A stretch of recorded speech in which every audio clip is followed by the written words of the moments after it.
Today we're going to be looking at the 2021 January Gold question, Dance Moves.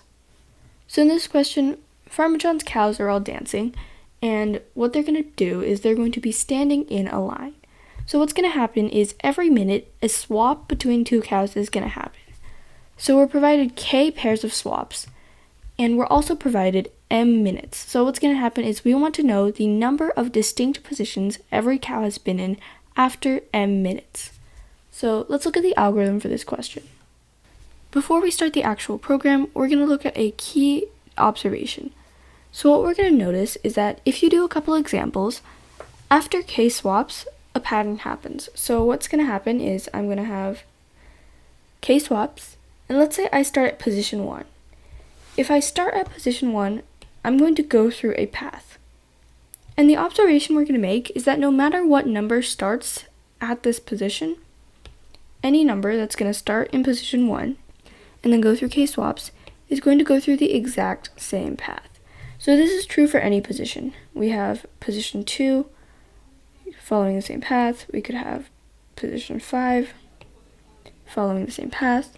So what we're going to do with this observation is we're actually going to be able to kind of use a DFS. So what we're going to do is we're going to say every K swaps is going to become a node. So if I start at position 1 and I go through K swaps, I'm going to be called node 1. And what I'm going to do is I'm going to actually simulate the first K swaps. And when I do this, I'm going to create a vector or a list of all of the things or all of the positions I visit. So if I were to follow node 1, it would be 1, 2, 3, 4, 5.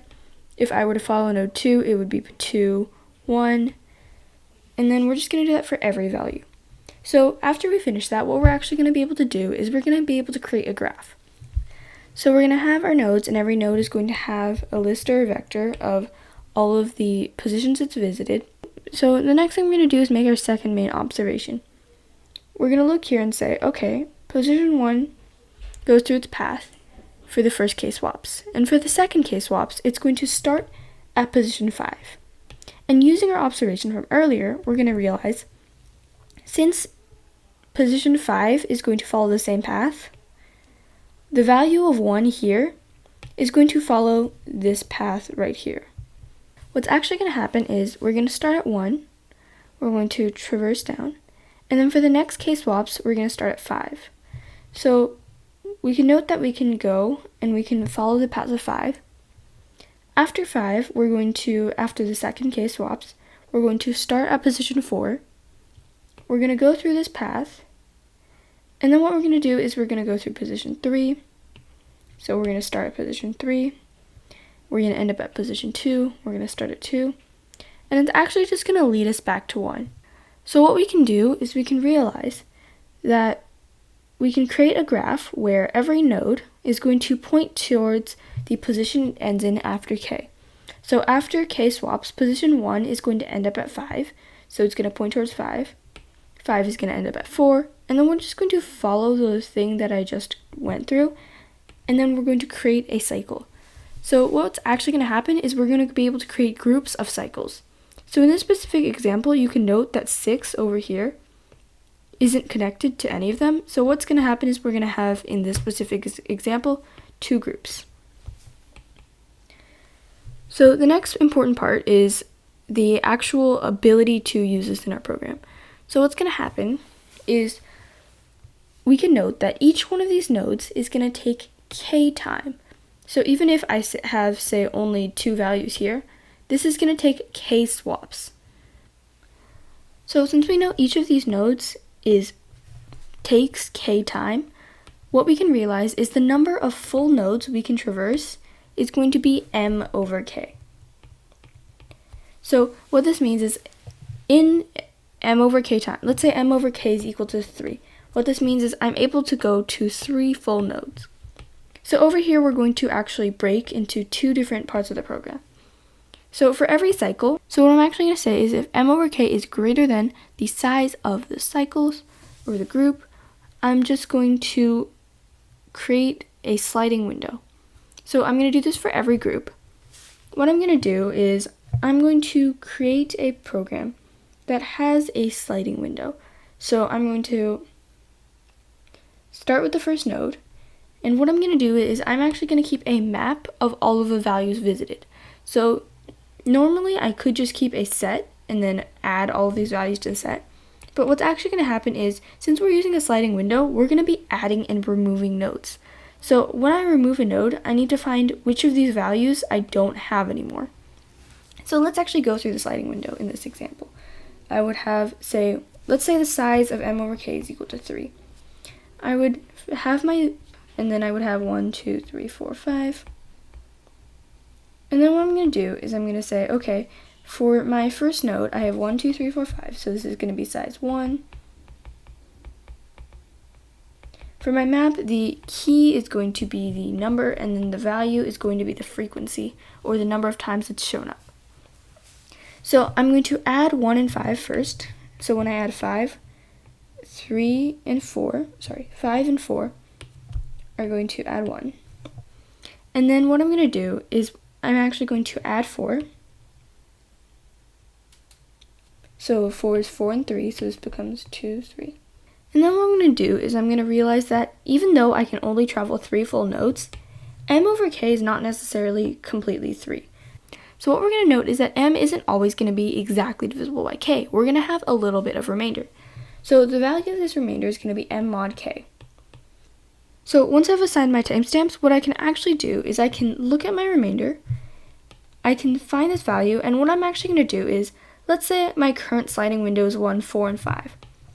I'm actually going to see the next node is 3, which means I'm going to be able to add or go through a little bit of 3, and I'm going to loop through all of the values in 3 until the timestamp value here is greater than my remainder. So what I'm actually going to do is, instead of keeping an individual set for every node in addition to the map, I'm just going to keep a count. So what I'm going to do is I'm going to add my initial ones, and then after I add my initial ones, I'm going to have a value, which we're going to call unique cows. And then for this value, what we're going to do is we are just going to update it to the number of cows in the map that have a value or an appearance number of greater than 0. And what this just means is, in my current sliding window, I do have the cow visible. So in this case, it's going to be 5. And then let's say I'm going to add my remainder. What I'm actually going to do is, since I don't have a set, I only have this map, I'm going to need to update my map. So I'm going to for loop through this until the value of the timestamp is greater than my remainder. And then I'm going to add this to my map. So in this case, let's say I can only visit 3. So what I'm going to do is I'm going to update the value of 3 to 3. My unique cows doesn't change. And then I'm going to have an answer vector. So the steps are here. I'm going to add the remainder to my map. And then I'm going to record the value of unique cows inside of a vector or an array. And I'm going to then remove the remainder. And the reason is because I need my map for the next window. So I'm basically adding on the remainder a little bit, finding the value here, and then I'm just going to remove it. And then what I'm going to do is I'm going to update the sliding window. So what this is going to look like is I'm just going to remove all of the values in 1.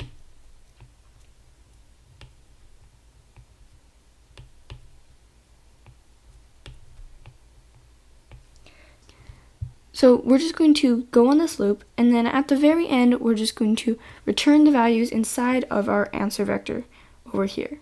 So let's look at the code for this. So let's look at the code for this question. The first thing we're going to do is we're going to make our data structures. So we're going to have a couple of things we're going to need. The first one is going to be the swaps. This is what we're going to read in. And then we're going to go over the rest of these as we do the code. So let's go in main, and then we're going to resize. And then we're just going to read in the input.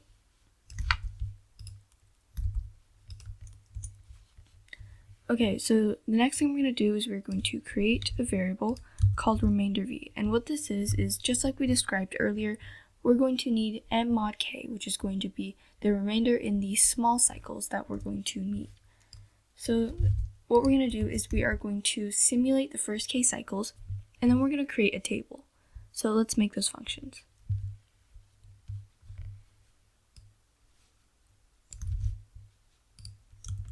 So this is the simulation function. So it's going to be step 1 of our program, and we're just going to get the trace of each node. So trace is basically in k swaps, where do I visit? And it's going to be a vector. So over here we have a vector of vectors pairs. So for every value, it's going to have a vector of pairs. Each pair is just going to be what it visits and then the timestamp of when it visits. So obviously the first thing we're going to need to do is include ourselves. So we're just going to push that back, and then we're going to simulate the first case cycles. So we're just going to go through the swaps, and then in each trace. So if I swap AL and AR, I'm just going to push back the values or the indexes of R and L into their trace vectors, and I'm going to assign them the swap time of I+1. So our time is going to be 1 based. And then I'm just going to swap them. So this is going to create the trace vector. The next thing we're going to do is, after we create this, we're going to have a fully formed A. And when we have this A vector, so we're going to know after K swaps, we're going to have every value go to its corresponding place in A. And what this is going to mean is the value at AI after K swaps is going to end at position I. So we're just going to create that table. The next thing we're going to do is we're just going to find cycles. So we're going to use a DFS to do this. So I'm going to put in the find cycles function. So what we're going to do is we're just going to loop through all of the cows. And for every cow, we're going to use a my group to basically assign it to a group. So we're going to loop through all the cows, and then we're going to say if it's already been assigned to a group, we're just going to continue.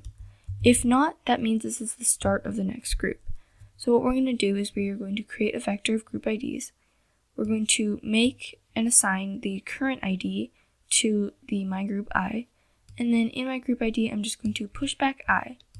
I'm going to keep going. I'm just going to while loop through until I cycle and I find a full cycle. So what this is going to do is this is going to find the group, and this is going to find all of the nodes of K and create our groups. So at the end, I'm just going to push back the vector of group ID to groups, and then I'm going to add one to the current ID for the next group. Okay, so the next thing we're going to do is we're just going to is going to be the bulk of the program. So I'm going to assign div value to m over k. This is going to be the amount of full cycles, and then we're going to loop through every group. So I'm going to loop through every group, and I'm going to have two main variables here. I'm going to have a size and a cycle amount. So what this is I'm going to have a g size, which is just the size of the group, and then I'm going to have a g cycles. So div value is m over k. So this is just going to be the number of full cycles I'm going to get. So full cycles in this group. So we have div value being the amount of k or nodes that we can have, and then this is just going to be the number of full cycles of this group we have. So if we have the number of full cycles being more than 1, what this basically means is every node inside of this group is going to be able to visit every value. So what we're going to do is we're just going to say we're going to create a set, and then we're just going to loop through this entire group, and we're going to merge all of the sets together. So every single node inside of this group is going to visit every other value inside of the group, and we're just going to have a vector called finance or final ANS. And what this basically means is it's going to give us the group ID and it's going to return the size. So later when we output, we're just going to check to see whether or not this value exists. If it does, then we're going to output it. So the next thing we're going to do is we are going to see if there isn't enough for a full cycle, we're going to need to process every value individually. So this is going to be the bulk of the program. So how we're going to do this is we're going to use the sliding window algorithm. So unique cows is going to be the number of unique cows we've visited so far. So it's kind of like a set, but using a set or using an actual set is too expensive, so we're just going to use variable. I'm going to have two functions here, add and remove. So the way we're going to use unique cows to simulate a set is basically we're going to have a trace map. And in this map, what we're going to do is if I visit a position, let's say I visit position 3, I'm going to add 1 to the value. So this is just saying the number of times we visited inside of the sliding window. So like I explained earlier, this is just going to be the visiting. And if this amount is 0 and we're adding 1, this just means we're adding a new value. If we're adding a new value, I'm going to add 1 to unique cows. And then the opposite is true if we're removing. If it was 1, but now it's becoming 0, that means we're going to have to subtract 1. So pause the video if you don't get this, but I'm going to move on to the process group function. So what we're going to do is for every group, we are going to have our size. And the first thing we're going to do for the sliding window is we're going to add the first m/k initial values to the map. So this is just setting up. And then what I'm going to do is I'm going to loop through every cow in the group. So I'm going to have a sliding window, and then I'm going to have my current cow being the value at the current index within the group. And then I'm going to have 2 cows here, plus cow and minus cow. So when we slide a window, when we're using the sliding window algorithm, we're going to add 1 cow and we're going to subtract 1 cow at the same time. So the window that we have is going to be size div size, or m/k, and plus cow is basically going to be the cow we're adding in, minus cow is plus cow minus m/k, or the cow we're removing. So like I mentioned earlier, we're not always going to have a full amount of cycles. We're going to have a little bit of remainder. So what we're going to do is we are going to add our plus cow. So this is just going to add the remainder amount. So with this, we have a parameter here. And what this is going to say is if the current time on the cow we are on, or the location we are on, is greater than the max time that we read in, we're just going to end the function. So what this is going to do is for any cow that has a time that is greater than remainder, that means that we don't have enough time, m is not big enough in order for me to execute it, so I'm just not going to add them in. And then what I'm going to do is I'm just going to say, okay, well, now that I have my answer, I'm going to take this value and I'm going to give it to my ANS vector. So since I only added the remainder in, I'm going to remove it for the next cow. So again, since this is a sliding window, the remainder is going to mess up the next cow. So what I'm going to do is I'm going to add the remainder, get the accurate value for this cow, and then I'm just going to remove the remainder. And then I'm just going to update my sliding window. So I'm just going to add my plus cow, and both of these parameters are k. This basically means we're adding the full node, and that's the end of this function. So now that we've finished our cycles, the last thing to do is just to print out the things. So there is a very tricky case here, which is that if we were to use fin ANS, if the group is size 1 or it's by itself, it's going to give out the value of 0, so we're just going to max that. And then otherwise, if we weren't able to get g cycles greater than or equal to 1, we're just going to output the normal answer. And that's the end of the program.